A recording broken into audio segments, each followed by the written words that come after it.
The terrifying witch from the film Weapons wasn't born with her powers. She wasn't some ancient eternal entity just waiting in the dark.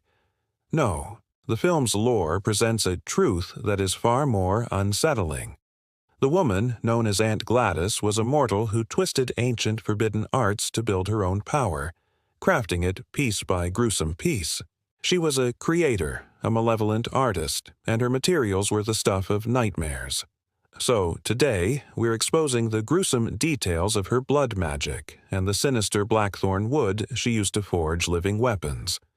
We're unmasking this witch, not as a monster that was born, but as a monster that was made. This isn't a story of inheritance. It's a story of horrifying ambition and a desperate, violent refusal to die. Part 1. The Myth of the Natural-Born Witch. When we first meet Aunt Gladys, the film cleverly misdirects us. Her eccentric appearance and the sheer supernatural horror she unleashes all point toward a classic, archetypal witch. It's easy to assume she has always been this way. The story even primes the audience for a literal witch hunt, making us expect an all-powerful villain. We see her command children, control adults with terrifying ease, and orchestrate a mystery that baffles an entire town. The scale of her influence feels absolute, suggesting a power that is inherent and limitless. But this is a carefully constructed illusion. The first crack in this facade appears when we learn why she arrived. Gladys doesn't sweep into town like a conquering sorceress. She shows up seemingly terminally ill. This one detail shatters the myth of the immortal, all-powerful entity. She is weak, fading, and in desperate need of restoration. We see her first take control of Alex's parents, but even that isn't enough to sustain her. This isn't the behavior of a being with innate, boundless power. It's the action of someone dependent on an external source she consumes. Her power isn't a wellspring within herself, but a resource she must steal. This simple fact reframes the entire narrative. Gladys isn't some ancient evil. She's a desperate mortal who found a way to cheat death. So the central question of the film then becomes not what she is, but how she did it. Part 2. The core components of her power. The Blackthorn Wood, a witch's arsenal. The key to understanding how Gladys built her power begins with the thorny, potted blackthorn tree she keeps by her side. This isn't just a quirky prop. In the world of the film, it's the foundation of her witchcraft, a living arsenal steeped in centuries of sinister folklore. In Celtic and European traditions, the blackthorn has one of the most malevolent reputations in all of tree lore. Its Celtic name, strife, is even believed to be the origin of the English word strife, which perfectly captures the misfortune it represents. The tree is known as the increaser and keeper of dark secrets, a title that chillingly reflects Gladys's own hidden plans. Folklore tells us that witches used blackthorn wood for wands meant for cursing, often called blasting rods, designed to bind and dominate their enemies. These weren't tools for gentle magic, they were implements of harm and control. English witches were even said to use the long, sharp thorns to pierce magical dolls, inflicting pain from afar. This historical context is vital because it shows that Gladys is drawing from a deep, dark well of malevolent tradition. The film shows her meticulously following a ritual. She takes a twig from her tree and twines it with a personal item stolen from her victim, a lock of hair, a piece of clothing, and in doing so, creates a powerful sympathetic link. Perhaps the most telling connection is the belief that the devil would use a blackthorn thorn to prick the fingers of his followers, sealing their pacts with a witch's mark. Gladys mirrors this exact action. To activate her spell, she pricks her own finger on a thorn, offering a drop of her blood. This isn't just symbolic, it's the turning of a key. By using the blackthorn, she is invoking its historic power of strife, binding, and cursing. Her potted tree is a mobile nexus of this dark energy, allowing her to turn any home into her personal workshop of horror. She has harnessed a wild and wicked magic for her own parasitic needs. If you're enjoying this breakdown of how ancient folklore shapes modern horror, Take a moment to subscribe. We're always unearthing the hidden histories and ancient magic behind our favorite films, and you won't want to miss what we uncover next. Blood magic, the engine of control. If the blackthorn wood is the weapon, then blood is the ammunition. That single drop of blood is the catalyst that ignites the entire ritual, turning a simple stick into a conduit for possession. Blood magic is one of the oldest and most potent forms of ritualistic practice found across the globe. Its power stems from the universal association of blood with life itself. To use blood in a ritual is to harness a being's vital energy, its soul. Gladys, however, subverts this by using her own blood. By mixing her life essence with the personal item of her victim, she forges a direct, supernatural connection from her will to their body. This is a twisted perversion of a blood pact. She makes a pact on her victim's behalf, without their consent, binding their very being to her command.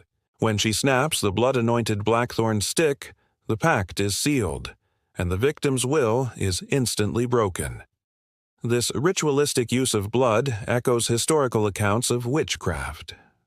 During the witch hunts, it was widely believed that witches signed pacts with the devil in their own blood, pledging their servitude in exchange for power.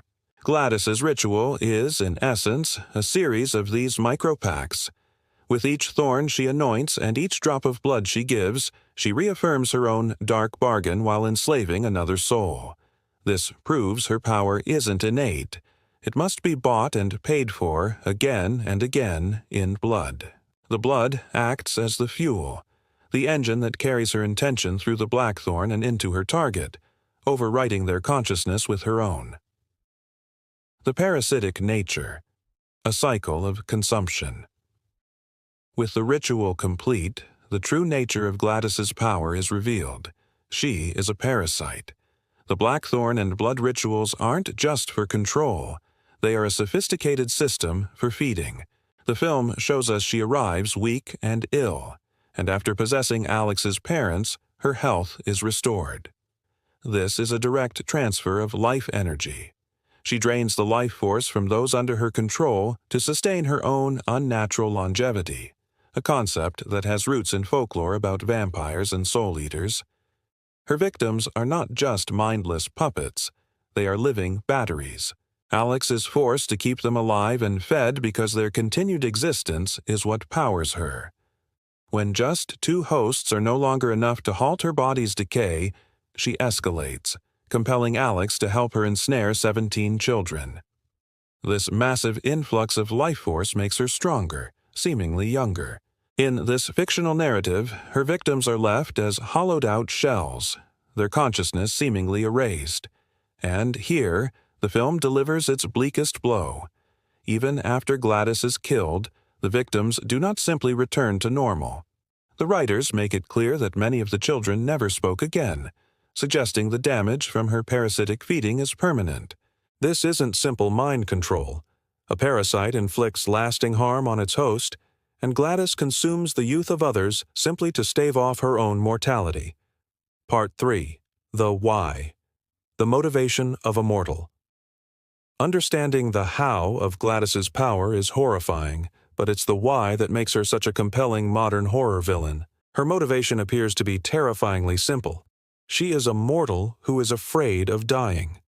The film suggests she was facing a terminal illness, and this dark magic was her only way out. She didn't seek power for conquest or to serve a dark god. She sought it to survive. This humanizes her just enough to make her actions exponentially more monstrous. Her evil isn't some unknowable cosmic force. It's a reflection of a dark potential that lies within humanity itself, the selfish, desperate will to live, no matter who pays the price. She behaves like a true abuser, preying on the empathy of Alex's parents to get into their home, only to turn it into her nest and them into her slaves. Her pathology is one of pure consumption. When two hosts are no longer enough to sustain her, her reaction isn't to accept her fate, but to demand more. The abduction of 17 children is an act of escalating addiction. She needs a bigger fix of life force, and she feels entitled to it. This desperation is what makes her so ruthless. There is no line she will not cross to add another day to her own life. This evil is personal. It is the story of a woman who looked into the abyss of her own mortality and chose to pull an entire town in with her rather than face it alone. Conclusion. In the end, the parasitic witch of weapons was not born from shadow or myth. She was a woman who, faced with her own mortality, refused to go quietly. Instead, she clawed her way back by mastering a gruesome and forbidden craft. Through the malevolent power of blackthorn wood and the life-giving force of blood magic, she learned to bind the will of others to her own. She built her power from scratch, one stolen life at a time, becoming a parasite who drained the vitality from her victims to sustain her own existence. She wasn't a demon or a goddess. She was a self-made monster, a testament to the terrifying power of human will stripped of all empathy. The film's climax, where Alex turns her own magic against her, leaves us with a chilling thought. The tools and the knowledge were left behind. Gladys may be gone, but the horrifying instruction manual for her power remains. This brings us to a lingering, unsettling question. Do you think Alex could now use this same magic, or did the power die with the witch? Let me know your theories in the comments below.